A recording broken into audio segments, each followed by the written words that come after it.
नमस्कार शेतकरी बांधवांनो, माझा महाराष्ट्र न्यूजमध्ये तुमचं मनपूर्वक स्वागत आहे। आज महाराष्ट्रातील लाखो शेतकऱ्यांच्या मनात असलेल्या एका अत्यंत महत्त्वाच्या प्रश्नाचं उत्तर स्वतः राज्याचे मुख्यमंत्री देवेंद्र फडणवीस यांनी विधानसभेत उभं राहून दिलं आहे। हो शेतकरी बांधवांनो, तुम्ही अगदी बरोबर ऐकलत। गेल्या अनेक महिन्यापासून ज्या नमो शेतकरी महासन्मान निधी योजनेच्या 9व्या आणि 10व्या हप्त्याची लाखो शेतकरी आतुरतेने वाट पाहत आहेत, तो हप्ता नेमका का रखडला आहे याचं खरं कारण अखेर समोर आलं आहे। आणि हे कारण ऐकल्यानंतर तुम्हालाही नक्कीच धक्का बसेल।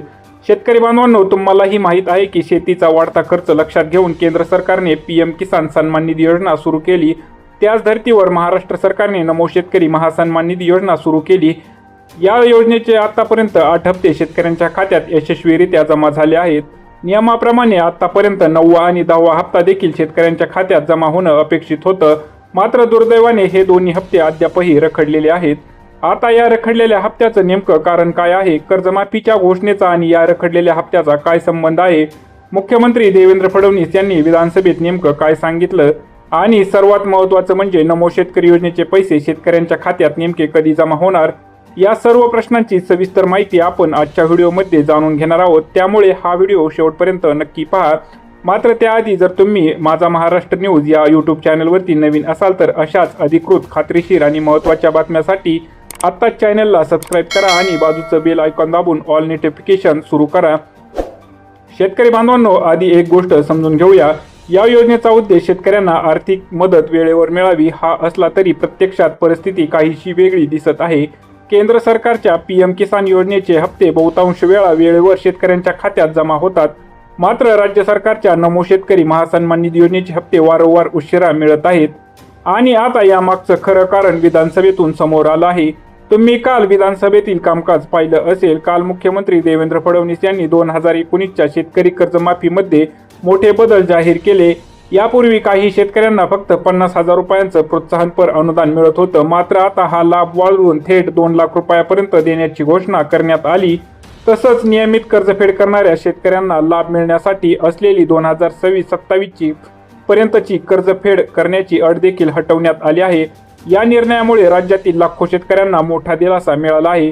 मात्र इथेच एक मोठा प्रश्न निर्माण होतो, जर सरकार एवढी मोठी कर्जमाफी देत आहे तर नमो शेतकरी योजनेचे रखडलेले हप्ते कधी मिळणार? हा प्रश्न आज प्रत्येक शेतकऱ्याच्या मनात आहे आणि याच प्रश्नाचं उत्तर मुख्यमंत्री देवेंद्र फडणवीस यांनी विधानसभेत दिलं। जर ही माहिती तुम्हाला उपयुक्त वाटेल असेल तर व्हिडिओला एक लाईक नक्की करा। घडलं नेमकं असं की चंद्रपूरचे आमदार सुधीर मुनगंटीवार यांनी विधानसभेत धान बोनसबाबत मुख्यमंत्र्यांना एक चिठ्ठी दिली। त्या चिठ्ठीला उत्तर देताना मुख्यमंत्री म्हणाले, सुधीर भाऊंनी मला धानाच्या बोनस संदर्भात चिठ्ठी पाठवलेली आहे। सुधीर भाऊ, ते आपल्याला द्यायचंच आहेच आणि त्याचा योग्य वेळी निर्णय करणारच आहोत। आत्ता फक्त कॅश फ्लोचा प्रॉब्लेम कर्जमाफीमुळे आहे, हा नंतर तुमच्याशी चर्चा करतो त्या संदर्भात। फक्त एवढंच सांगतो की त्या संदर्भात आपण सकारात्मक आहोत। मात्र सरकार या विषयावर पूर्णपणे सकारात्मक आहे। शेतकरी बांधवांनो, या एका विधानातून संपूर्ण चित्र स्पष्ट होतं।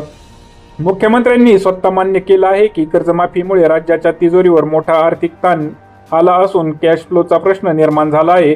याच कारणामुळे धान बोनसवालाही विलंब होत आहे। म्हणून अनेकांच्या मते नमो शेतकरी महासन्मान निधी योजनेचा 9वा आणि 10वा हप्ता देखील याच आर्थिक कारणांमुळे रखडलेला असू शकतो। म्हणजेच कर्जमाफीमुळे राज्याच्या तिजोरीवर सुमारे 36,000 कोटी रुपयांचा आर्थिक भार हा नमो शेतकरी योजनेच्या हप्त्यावर परिणाम करत असल्याचं चित्र दिसून येत आहे। आता आणखी एक महत्त्वाचा मुद्दा, काल ज्या कर्जमाफी संदर्भात बदलाची घोषणा करण्यात आली त्याच प्रत्यक्ष अंमलबजावणी तितक्याच वेगानं होणं आवश्यक आहे। शेतकऱ्यांच्या खात्यात कर्जमाफीची रक्कम लवकर जमा झाली पाहिजे। तसंच नियमित कर्जफेड करणाऱ्या शेतकऱ्यांनाही प्रोत्साहनपर अनुदानाचा लाभ वेळेत मिळणं गरजेचं आहे, कारण फक्त घोषणा होऊन चालणार नाही तर त्याचा प्रत्यक्ष लाभ शेतकऱ्यांपर्यंत पोहोचणं अधिक महत्त्वाचं आहे। जर तुम्ही अजूनही माझा महाराष्ट्र न्यूज चॅनलला सबस्क्राईब केलं नसेल तर आता सबस्क्राईब करा। याचबरोबर आणखी एक मोठी बातमी समोर येत आहे। आमदार रोहित पवार, क्रांतिकारी शेतकरी संघटनेचे नेते रविकांत तुपकर आणि इतर शेतकरी संघटनांनी पीक विम्याबाबत अत्यंत महत्त्वाची माहिती समोर आली आहे। त्याबद्दलची संपूर्ण आणि सविस्तर माहिती आपण पुढील व्हिडिओमध्ये पाहणार आहोत, त्यामुळे तो व्हिडिओ चुकू नका। चला आता आजच्या बातमीत थोडक्यात आढावा घेऊया। नमो शेतकरी महासन्मान निधी योजनेचा 9वा आणि 10वा हप्ता अद्याप रखडलेला आहेत। मुख्यमंत्र्यांनी विधानसभेत कर्जमाफीमुळे कॅश फ्लोचा प्रश्न निर्माण झाल्याचं स्पष्ट चित्र सांगितलं। याच आर्थिक कारणामुळे लहान बोनसालाही विलंब होत असल्याचं त्यांनी नमूद केलं. त्यामुळे नमो शेतकरी योजनेच्या रखडलेल्या हप्त्यावरही याचा परिणाम होत असल्याचं चित्र दिसत आहे. कर्जमाफीची घोषणा झाली असली तरी तिची अंमलबजावणी आणि शेतकऱ्याच्या खात्यात निधी वेळेवर जमा होणं अत्यंत महत्त्वाचं आहे. आता तुम्ही आम्हाला कमेंट करून नक्की सांगा, तुमच्या मते नमो शेतकरी योजनेचा 9वा आणि 10वा हप्ता शेतकऱ्यांच्या खात्यावर नेमका कधी जमा व्हायला हवेत. तुमचं मत कमेंटमध्ये जरूर लिहा आणि ही महत्त्वाची माहिती तुमच्या गावातील प्रत्येक शेतकऱ्यापर्यंत पोहोचवा. हा व्हिडिओ जास्तीत जास्त शेअर करा. अशाच अधिकृत आणि विश्वासार्ह बातमी सर्वात आधी पाहण्यासाठी माझा महाराष्ट्र न्यूज या यूट्यूब चॅनलला सबस्क्राईब करा. पुन्हा भेटू अशाच एका महत्त्वाच्या अपडेटसह. तोपर्यंत जय शिवराय, जय महाराष्ट्र. धन्यवाद.